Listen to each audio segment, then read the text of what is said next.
시청자 여러분 안녕하셨습니까? 오늘은 장군의 소리가 스튜디오를 떠나서 김희상 장군님 사무실로 옮겼습니다.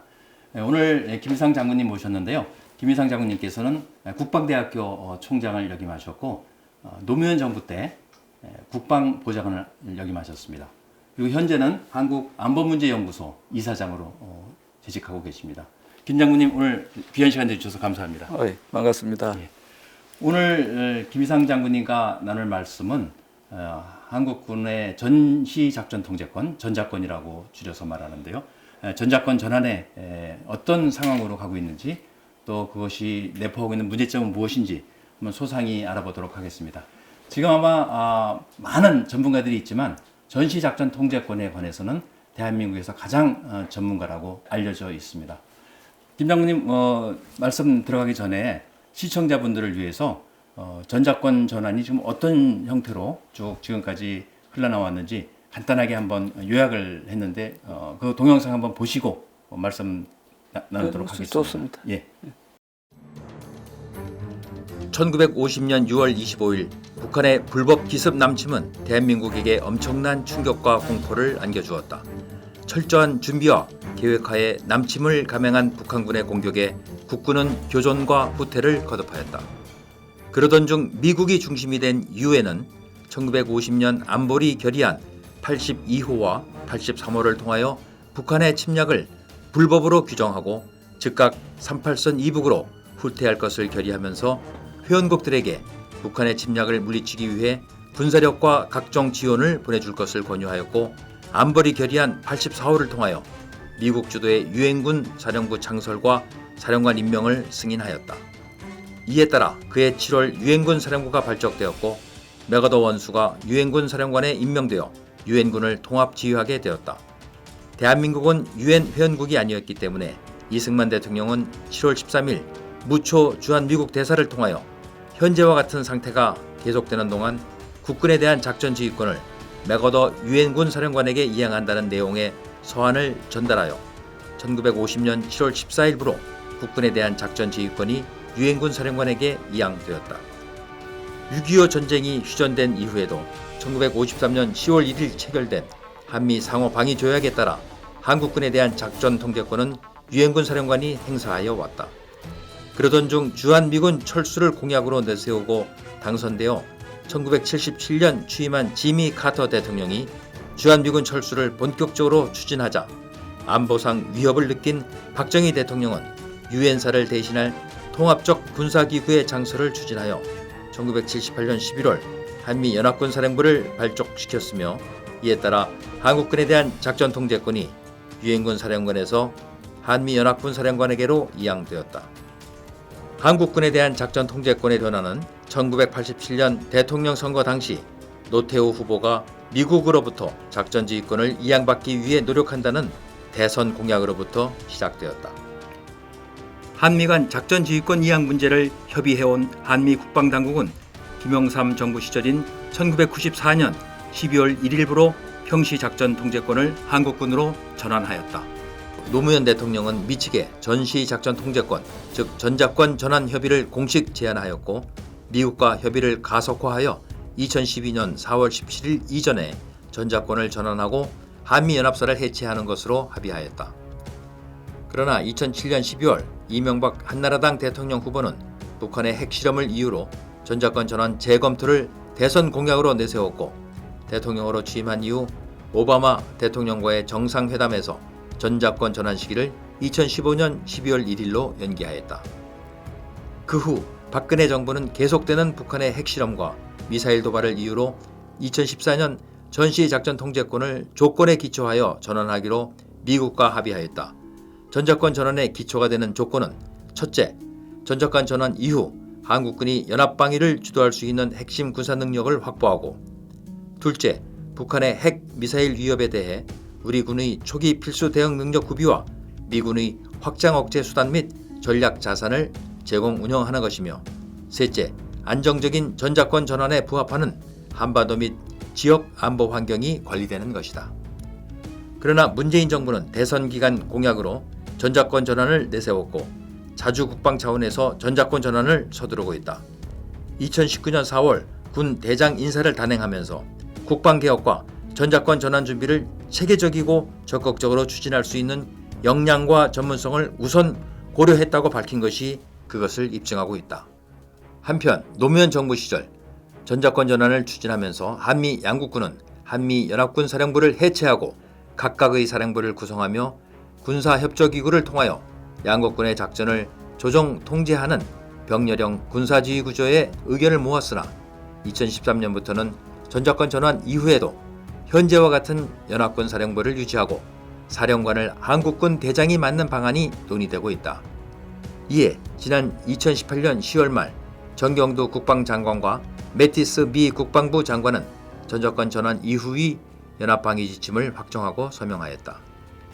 그러나 현재 추진 중인 이러한 방안은 많은 문제점을 안고 있어서 과연 한미 동맹의 틀 내에서 전자권 전환을 성공적으로 추진할 수 있을지 의문이 제기되고 있다. 지난 5월 15일 한미연합군 사령관 에이브럼스 대장이 정경두 국방장관에게 한미연합군 사령부를 국방부 내가 아닌 평택 캠프 험프리스로 이전하겠다는 의견을 전달한 것부터가 전자권 전환에 차질을 가져오는 것이 아닌가 하는 의문을 증폭시키고 있는 것이다. 중요한 것은 전자권 전환은 목표가 아닌 수단이란 점이다. 대한민국 방위를 위하여 어떤 군사지휘 구조가 최선이냐를 따져서 한미연합 군사지휘 구조를 결정해야 하는데 지금 정부는 전자권 전환을 기정사실화해놓고 그러한 군사지휘 구조로부터 대한민국 방위를 설계하라는 것이다. 목표와 수단이 전도된 상황에서 추진되고 있는 전시작전 통제권 전환에 대한 국민적 관심과 이해가 필요한 이유이다. 동영상 잘 보셨는지요? 예, 아주 정리가 잘 됐네요. 예. 그러면 그런 동영상 내용을 바탕으로 이제부터 김 장군님께서 생각하시는 전자권 전환에 관한 몇 가지 사항들을 좀 정리를 하도록 하겠는데요. 우선 첫 번째 편에서는 전시작전 통제권이 전환이 갖는 의미를 살펴보고 미래 연합사령부가 어떻게 편성되고 또 운영될지 전반적인 것에 대해서 한번 말씀을 해주시죠. 예. 말씀드린 제목을 전체 제목을 전자권 전환 그 암울한 미래 이렇게 제목을 붙였습니다. 6.25 이후 우리 안보는 6.25를 통해서 다져진 우리 국민의 반공 안보 의지하고 그런대로 강력한 우리 국군 그리고 특히 이승만 대통령이 참 노심초사 만들어낸 그 한미 군사동맹으로 참 털을 닦고 박정희 대통령이 연합사라고 하는 집을 그 위에 지어가지고 완성한 한미연합 방위태세가 3대 지주가 돼서 지켜져 왔습니다. 그런데 지금 현 정부의 그 여러 가지 정책들, 특히 뭐 판문점 선언과 평양 남북 정상회담, 그리고 이제 특히 그 9.19 군사 합의, 그리고 전자권 전환 같은 우리가 보기엔 이거는 참 반안보적 안보 정책들인데 이런 안보 정책들로 지난 수십 년 우리의 평화와 안전을 지켜온 그 3대 주주가 모두 다 흔들리고 지금 안보 태세가 아예 와야 되는 게 아닌가 이게 걱정을 하고 있습니다. 그 중에서도 가장 치명적인 것이 전자권 전환입니다. 지금은 소위 그 신냉전 시대라는 거 아닙니까? 노재번 전 총리께서는 이 시대의 특성을 자유와 야만의 블록 대결이다 이렇게 표현을 하면서 한국을 자유의 전투다 이렇게 해요. 그러면 북한은요? 북한 아마 야만의 선봉증 되겠죠. 이렇게 정리를 하시던데 실제로 한국은 과거나 지금이나 세계 야만 공산 세력과 최전선에서 대결을 해온 나라입니다. 당장 지금도 다들 당면은 북한 핵 미사일만 겁을 내지만 사실은 한반도가 내 땅이었다 이렇게 대놓고 이야기하고 있는 중국의 야심 그건 훨씬 더 결정적이고 항구적인 위협입니다. 이런 상황은 따지고 보면 대한민국의 지정학적 운명의 셈이죠.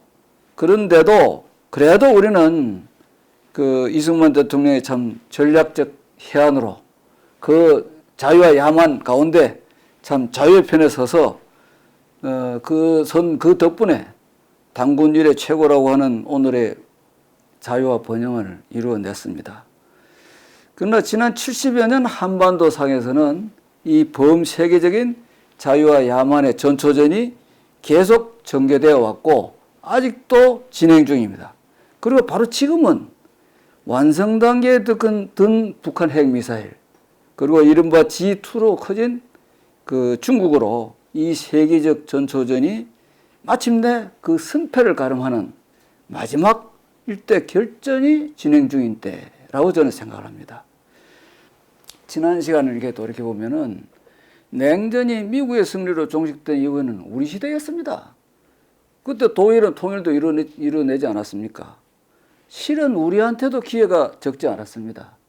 그러나 무릇 위기를 극복하면 기회가 되지만 기회를 버려두면 위기로 되돌아오는 법인데 우리는 그런 기회가 있었을 때마다 미루고 회피하고 때로는 북한을 도와주기까지 해가면서 지난 30여 년을 호송하다가 이제 다 죽어가던 북한이 핵미사일을 만들어가지고 거꾸로 우리의 생명을 위협하는 더할 수 없는 위기로 지금 되돌려받고 있는 셈입니다.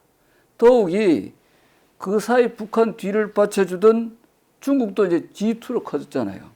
그 팽창주의적 야심을 계속 키우고 있습니다. 위기도 이런 위기가 없는 겁니다. 예. 그래도 사상 가장 성공적이라고 하는 한미 군사 동맹 체제에 힘입어서 적어도 아직까지는 우리가 한반도의 미래를 이끌어갈 수 있을 것 같다. 이렇게 생각이 됩니다. 그렇게 보입니다. 그런데 바로 이 결정적 순간에 전자권 전환으로 이 강력한 동맹 체제를 스스로 벗어 던지려 하고 있는 것입니다. 이게 제정신인가 싶습니다. 그래서 자칫 북한이 우리가 잘못해가지고 북한이 핵 국가가 되면은 한반도 적화 통일로 이어질 가능성이 십상이고 그게 대단히 높고 설사 어찌어찌 참 핵이 폐기되어도 한미동맹이 흔들리고 주한미군 철수로 이어지면은 결국은 한반도 자체가 중국의 배타적 영향권에 휩쓸려 들어가서 대한민국 아니 한민족 전체가 회복할 수 없는 참혹한 미래를 맞게 될 가능성이 높기 때문입니다. 지금 말씀을 들어보니까 전자권 전환이 이제 가져올 여러 가지 문제점이 있을 것 같습니다. 그런데 작년 말에 한미 양국 국방장관이 이제 전자권 전환 이후에 연합 방위 지침을 이제 합의를 했습니다. 이제 미래 연합사령부를 만들어서 지휘권을 이양한다는 건데 거기에 어떤 문제가 있는 건지 그 점을 한번 말씀해 주시죠.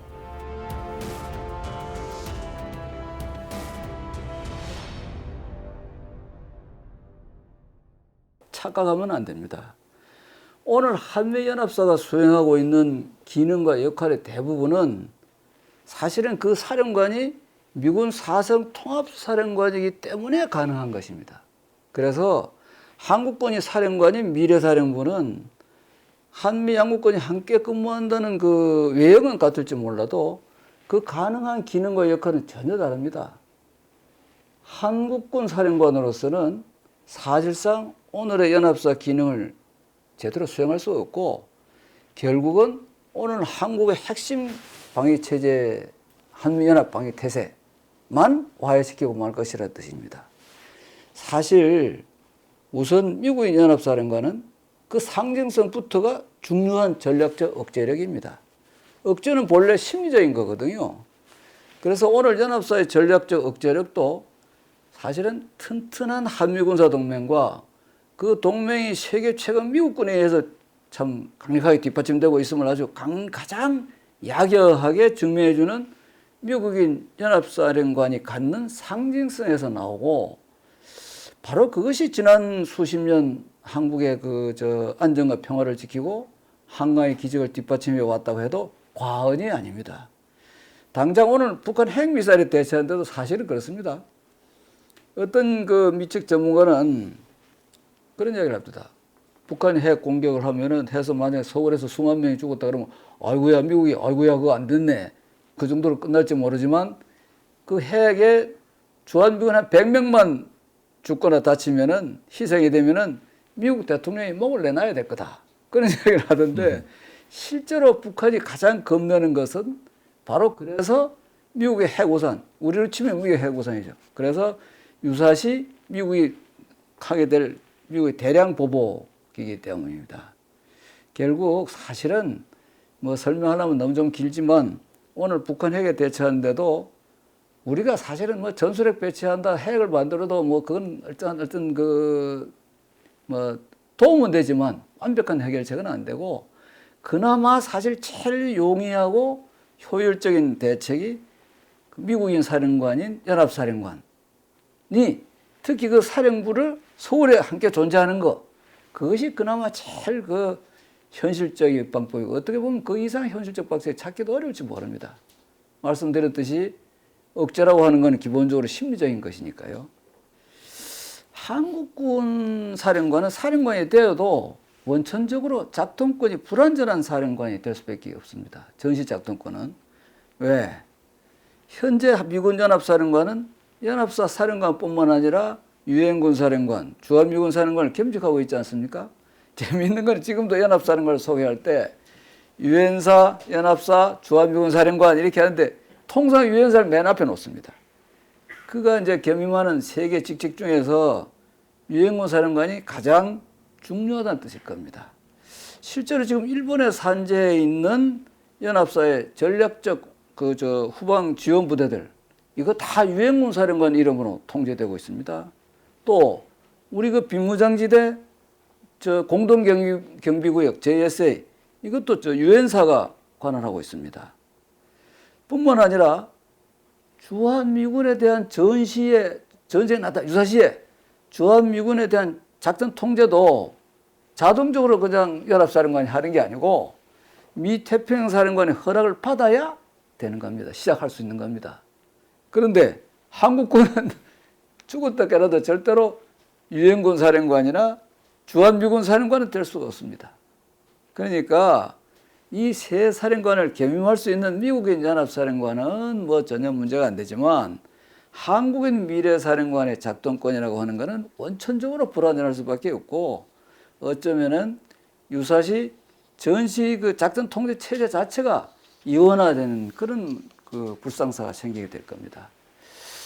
무엇보다도요. 오늘 한미연합사가 수행하고 있는 기능과 그 역할을 고려하면은 그 한국군 사령관이 오늘 연합사령관의 임무를 똑같이 그대로 원활하게 수행한다고 하는 것은 아예 불가능합니다. 예를 들어 봅시다. 당장 오늘의 연합사 어떤 기능은 그게요. 그거는 한미 양국군의 양국군을 유기적으로 통합 운영하는 한미 군사 동맹의 핵심 연결고리 역할을 하고 있습니다.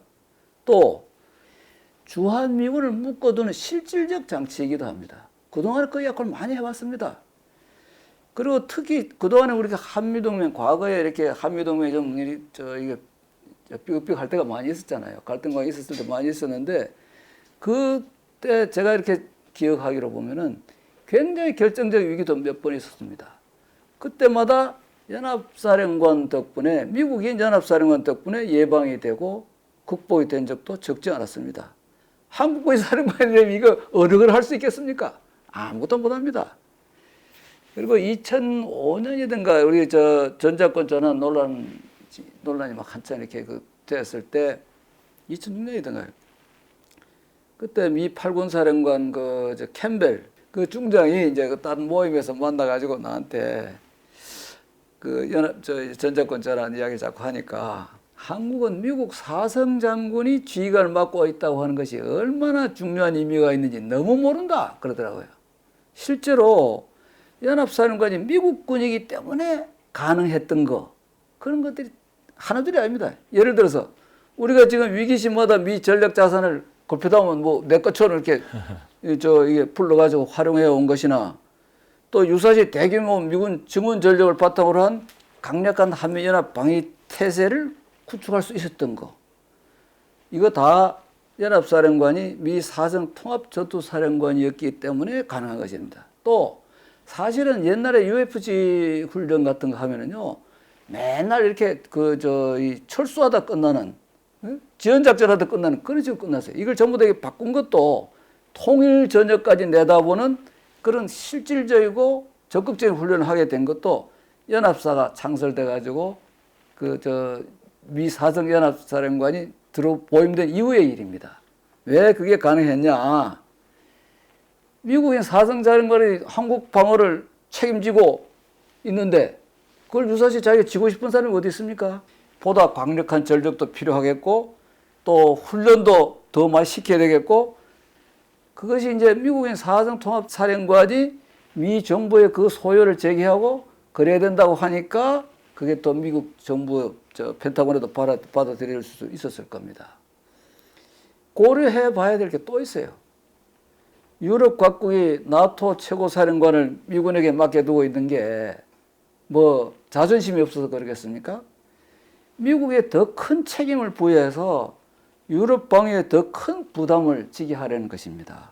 우리도 마찬가지입니다. 특히 미 사성통합전투사령관의 지휘와 우리는 주한미군을 전방작전 요지에 이렇게 그동안에 과거에 이렇게 배치했죠. 그래가지고 소위 그 트립와이어 인계철선도로 이렇게 활용을 했는데 그렇게 함으로써 한미동맹 체결할 때 이승만 대통령이 그렇게 갈구하고 애걸 하면서도 끝내 얻어내지 못했던 유사시 미국군의 자동 개입, 나토에는 자동 개입하게 되는데 우리는 그게 안 돼 있거든요. 그걸 실질적으로 가능하게 만들어 놓았던 겁니다. 그 유사시의 헌법상의 규정에 따라서 규정 및 절차에 따라서 그러니까 쉽게 말하면 미 이후의 승인 절차를 거쳐야 개입하게 되어 있지만 동시에 또 보면은 미군 병사나 기지가 그 외적으로 공격을 받았을 경우에는 미국 대통령이 즉시 전쟁을 시작할 수 있다. 이런 조건이 있거든요. 그런데 지금 전방 배치 그 인계철선 역할을 하는 미국도 다 평택으로 다 몰아넣어 버렸지 않습니까? 그거 없어졌어요. 여기에 사령관까지 한국군으로 바뀌면 어찌 되겠습니까? 아마도 유사시 미 증원 전력은 그 뭐 참전 자체가 뭐 어려울 거는 뭐 당연하지만 설사 미국이 참전시키겠다고 해도 복잡한 아까 말씀드린 그런 법적 의사 결정 과정을 거치다 보면은 적시 참전은 구조적으로 불가능해질 겁니다. 하기에는 뭐 지금 그처럼 이렇게 지금 중단된 RSOI 훈련 같은 경우 이런 거 이렇게 하지 않고 계속 안 하고 넘어가면은 그 전술적 기술적으로도 아마 불가능해질 겁니다. 그리고요, 솔직히 우리 한국군의 작전 통제 능력도 좀 신중히 고려해 봐야 됩니다. 한국군은 지금도 정보 감시 정찰 능력 그리고 좀 정밀 타격 능력 같은 거는 이런 많은 부분을 미국에 좀 의존하고 있지 않습니까? 그런 한국군 지휘관이 수많은 항공모함과 전함, 수천 대의 항공기, 뭐 유사시 증원되는 대규모 최첨단 전력을 효율적으로 뭐 잘 운영할 수 있을 거냐? 또 그럴 경우 그 타국군의 작전 지휘를 받아본 적이 없는 미국군이 자연스럽게 거기에 신복할 거냐? 한국인 사령관은 아마 쉽지 않을 겁니다. 마지막으로요. 저는 이게 가장 중요한데 제가 맨날 이렇게 열을 올리는 것 중에 하나 바로 이겁니다. 이게 우리가 미래에 기대하는 연합사의 기능을 생각하면은 아예 한국군 사령관은 더 아직 부족할 수밖에 없습니다. 당장 한반도 통일 과정을 생각해 보십시오. 아마 우리는 엄청난 정치적, 경제적, 군사적 소요가 발생할 겁니다. 그 소요를 충족시켜 줄 수 있는 나라는 사실상 미국밖에 없고 연합사는 그런 지원을 이끌어내고 또 지원을 받아들이고 관리하는 그 가장 양호한 통로이자 또 관리기구입니다. 그러나 한국군 사령관이, 한국인 사령관이 미국의 지원을 이끌어내는 거에 미국의 사령관처럼 그렇게 쉽겠습니까? 또 있어요. 설사 통일된 이후라도 우리를 성천하는 중국의 기세 속에서 자유대한이 살아남으려고 하면은 아마 오늘 연합사 체제 같은 그런 이런 기구가 그 이상 아무 효용성 있는 기구가 찾기 어려울 겁니다. 그때도 한국인 사령관이라면은 미국인 사령관에 비해서 그 효용성이 훨씬 제한될 수밖에 없는 겁니다. 결국은 우리가 지금 만들겠다고 하는 미래사령부라는 것은 사실상 바로 이런 한미연합사 체제의 해체를 호도하는 것일 뿐이지 지난 수십 년 한반도의 안정과 평화를 지키고 한강의 기적을 뒷받침해온 오늘의 연합사와는 본질적으로 다른 것입니다. 현재와 과거도 그래왔지만은 현재도 그렇고 앞으로도 상당 기간 미국인이 사령관인 오늘의 한미연합 체제야말로 우리가 함부로 대체할 수가 없는 한미의 한국의 핵심적 억제력이자 효율성이 높은 국방 체제요. 한국의 중추적 국가 안전장치인 겁니다. 한국군이 사령관이 미래사령부가 이런 한미연합사, 오늘의 한미연합사 역할을 대행한다고 하는 것은 사실상 원천적으로 불가능한 겁니다. 예, 김 장군님 말씀 잘 들었습니다. 결론적으로 한국군이 미래 연합사령부를 맡아서 지휘하는 사령관이 되는 것은 불완전한 지휘 구조가 될 수밖에 없다는 말씀으로 이해가 되고요. 제가 하나 말씀드리고 싶은 것은 작년 그러니까 2018년 10월 말일 날 한미 국방장관이 만든 전시작전 통제권 전환 이후의 연합방위 지침에 한미의 버전이 다른 내용을 포함하고 있다는 겁니다. 바로 1조 목적인데요. 한글로는 이렇게 나와 있습니다. 2017년 양국 정상이 조건에 기초한 한국군으로의 전시작전 통제권 전환이 조속히 가능하도록 한다고 합의했다. 이렇게 돼 있는데 영문은 그게 아닙니다. 영문에는 뭐라고 돼 있냐면요. 한미 양국이 2017년 정상이 합의한 한국군의 작전 통제권을 전환한다. 이렇게 돼 있습니다. 한국군에 대한 작전 통제권을 전환하는 것이지 한미 연합군을 한국군 장군한테로 통제권을 준 것처럼 이렇게 돼 있는데 정확한 의미가 아니라는 것이죠. 이것이 한미 간에 똑같은 문서를 다른 뜻으로 지금 해석하고 있는 거예요. 네, 제가 그래서 미국의 데이비드 맥스웰이라고 지금 국방 문제 전문가고 특히 한미 문제 전문가입니다. 질의를 해서 그 답변이 왔는데요. 말씀드리면 지금까지 한국과 미국이 어느 한쪽이 전작권 또는 작전 지휘권을 이렇게 혼자 행사한 경우는 한 번도 없었답니다. 실제로 그렇고 또 연합사령관들이 한국 그 대통령이나 국방부 장관 또는 합참의장의 그 지시를 소홀히 하거나 우습게 본 적이 한 번도 없어요. 아주 존중했습니다. 그 예로 6.25 전쟁 당시에 이승만 대통령께서 그때는 뭐 더더구나 위로 진격하라는 명령을 내렸는데 그렇죠. 거기에 대해서 맥어더 사령관이 아무런 이의도 제기하지 않았다는 거죠. 예. 그리고 이제 결정적인 것은 자 이제 한미가 왜 똑같은 문서를 이렇게 달리 해석했느냐? 그것은 아마 전작권 전환의 효과를 한국 내에서 아주 극대화하기 위한 것이 아니겠느냐 하고 이제 해석을 했고요. 어느 경우건 절대로 미군 전력에 대해서 한국군이 지휘할 수는 없다는 것이 이제 이 데이비드 맥스웰의 결론입니다. 그런 것을 봤을 때 오늘 시간을 통해서 김 장군님께서 말씀해 주신 한국군 대장이, 한국군 장군이 한미연합군 사령관이 된다고 해서 그것이 완전한 사령부 체제를 갖추는 것은 아니다. 군사지휘 구조에 불충분성이 많이 내포되어 있다는 것으로 이해가 되고 오늘은 여기서 마치고 다음번에는 이제 전작권 전환이 한미 동맹과 또 주한미군에 미치는 영향에 대해서 한번 말씀해 주시기 바랍니다. 그렇게 합시다. 예, 감사했습니다. 예.